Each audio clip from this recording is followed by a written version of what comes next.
Чи бүгдээрэнд нь амралтын өдрийн минь. Hello. Санацгаа. Дахиад би зовлонгоо тоочих гэж байна. Шилээ очиж өгөх юм тий. Тэгээд гонсон цувинга цайтай идэх гэж сууж байна. Ойрд надад ямар ч юм амралтын өдөр байгаагүй. Тэгээд би нэг сар гарны дараа арай гэж нэг ганц өдөр ганцаар амрах гэж байна. Гэрээ цэвэрлээ, хувц ундраа угаагаад, ор хүншлийнхөө даавуу солиод угаагаад, ялко засаад. Одоо надад үнэхээр юу ч ямар ч хийх ажил байхгүй. Нэг юм биш үлгэндээ бэлтгэх хэрэгтэй. Гэтэ бас миний ганц амарсан өдөр үнэхээр амарсан шиг амарчмаар санагдаад байна. Шүүлгийн маргаашлыг нэг бүтэн өдөр уншия гэж бодож байна.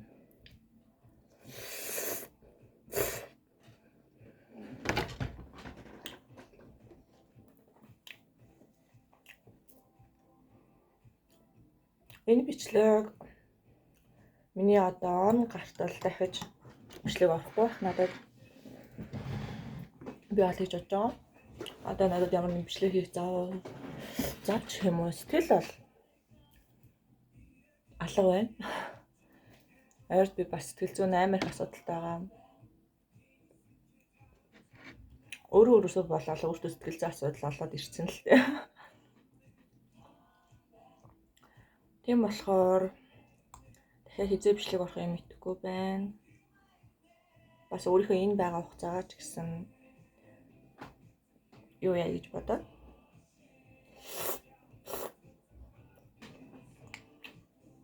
Дахиад ийм алдаа битгий гараарай. Дахиад хэн нэгэнд битгий итээрээ.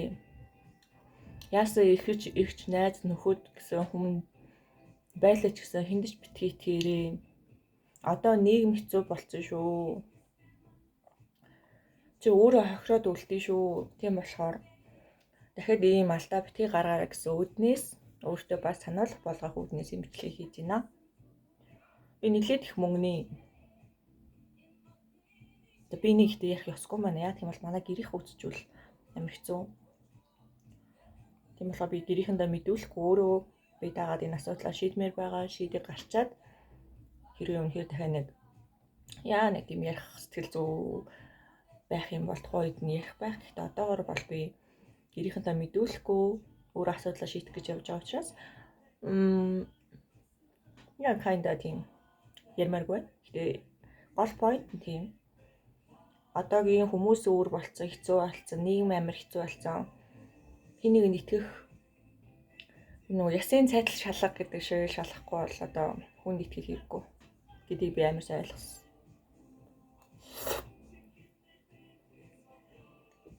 Тэрнээсээ болоо бас амар ямарсан.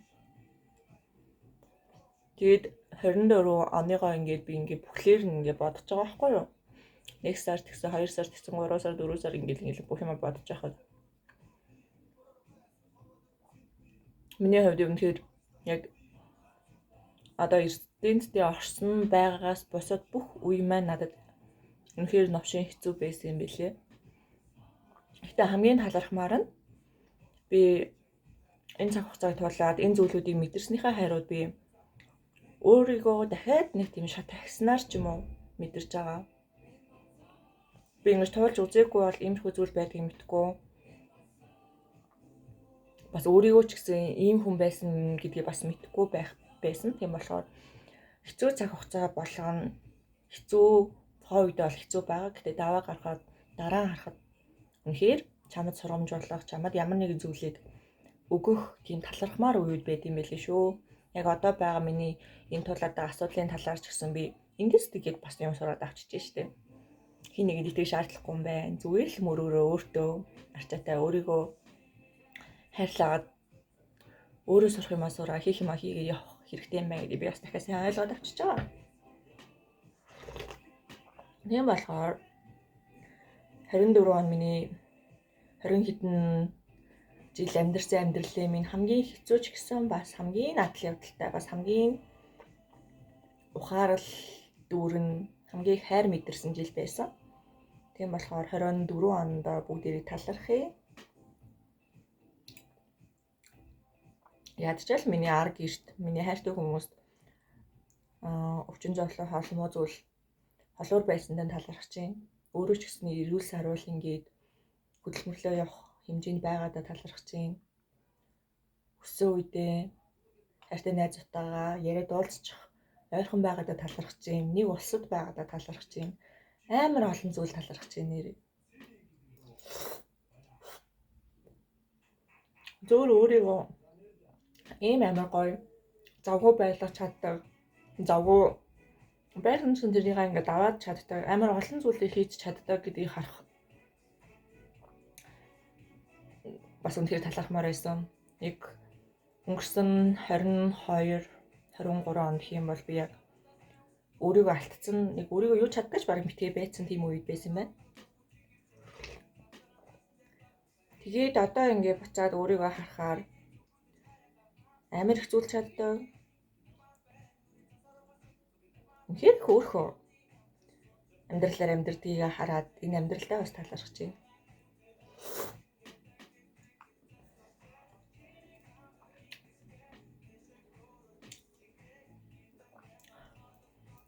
Тийм болохоор энэ бичлэгээр 24 оны бүх тэр муухай сайхан бүх тэр дурсан зүйлүүдийг туулсандаа бурхандаа талархъя, өөртөө талархъя. Намайг гээд үнэхээр байсан тэр бүх хүмүүстээ бүгдэндээ талархъя. Хэрвээ миний бичлэгийг үзэж байгаагүй бол надтай таарсан, уулзсан, учирсан тэр бүхэн болгоно өөртөө ч мэдээгүй надад амар их тус хүргэж исэн шүү.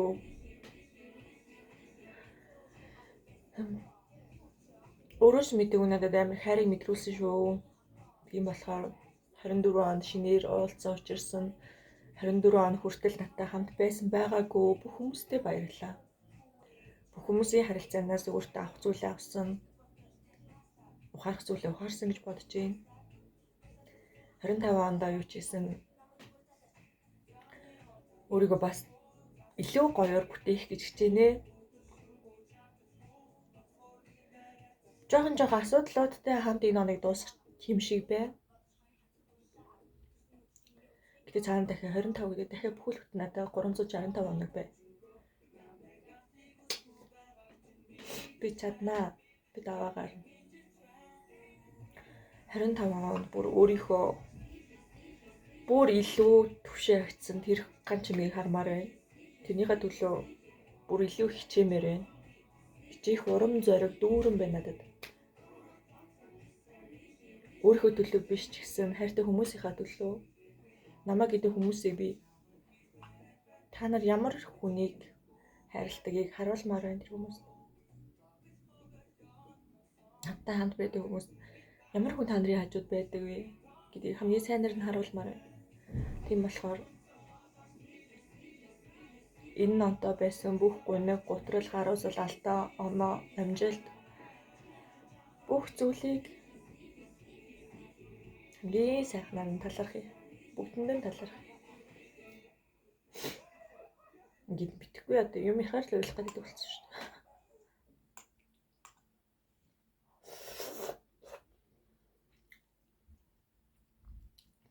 Би анх угаасаа энэ YouTube дээр бичлэг хийж эхэлж байхдаа миний өмнө нь амар олон жил бодсон ч гэсэн миний бодсон зүйл нь би яг ганцхан жил яг энэ 24 оныг дуустал би бичлэг хий.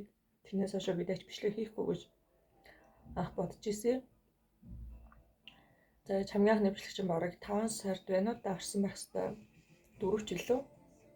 Тэгээд тэрнээс хойш би 6-7 сар л ингэ бичлэг хийж үзээ. Тэр хугацаанд болсон өөр амьдралынхаа үйл явцыг өөртөө дараа харахад өөрийгөө хараад инех эсвэл хайрлах тэр мэдрэмжийг авахыг хүсэнд бол ингээд YouTube дээр бичлэг зөрөгтэйгээр хийж эхэлсэн. Тэгээд бичлэг хийснээр холбоотой ч гэсэн надад амар их өөрчлөлт орсон. Би өөрөө нээлттэй хүн, гэхдээ би бүр илүү нээлттэй болсон. Өөрийгөө үнэлдэггүй байсан зүйлүүд дээр хүртэл өөрийгөө үнэлдэг болсон. Тийм болохоор ингээд зориглоод хүн үзсэн ч бай, үзээгүй ч бай, дэмжсэн ч бай, доромжилсан ч бай хамаагүй ингээд өөрөө бичлэг хийж эхэлсэндээ бас амар талархаж байгаа. Яа, тийм бэ. Бүр хөшөөж үү.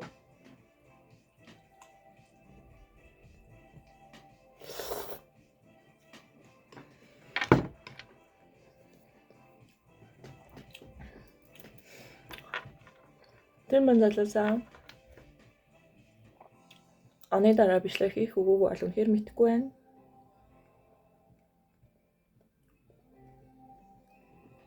Ер нь миний сэтгэл зүйн ямар байхаас шалтгааллах байх гэж бодож байна. Тэгээд хэсэг бичлэг хийхээр болчих юм бол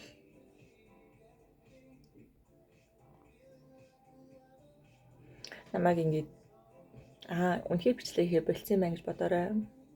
Тэгэхгүй ойрхон бичлэг ороод ах юм бол өргөжлөлт бичлэг хийхээр шийдсэн юм байна гэж бодоорой.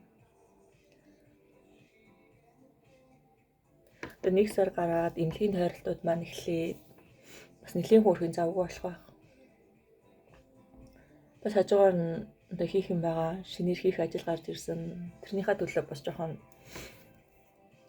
өөрийнхөө цаг зав сэтгэл зүрхийг зориулаад бас зүтгэсэн бодол байна. Яа тийм байна. Тэгээ бүгдээрэнд нь шинэ оны мэндийг хүргэе. 25 онд бүгдээрэнд нь амжилт хүсье. Амжилт гэдэг юм заавал том зүйл биш. Зүгээр л муухай байсан өдрүүдээсээ жаргалтай байсан, сэтгэл тайван байсан тэр өдрүүд нь илүү олон байх юм бол энэ бас амжилт юм болоо гэж би боддог. Болсон. Тийм болохоор амьдрал угаасаа баялаг юм чинь. Хэцүү муухай асуудлууд гарна. Гонхтой зовлонтой өдрүүд ч гарна. Харин тэр өдрүүдээс илүү их сэтгэл тайван байсан, баяр хөөртэй байсан өдрүүд нь олон байх болтугай гэж хүсэж байна. Тэгээ бүгдээрэнд нь амжилт хүсье. Баяртай.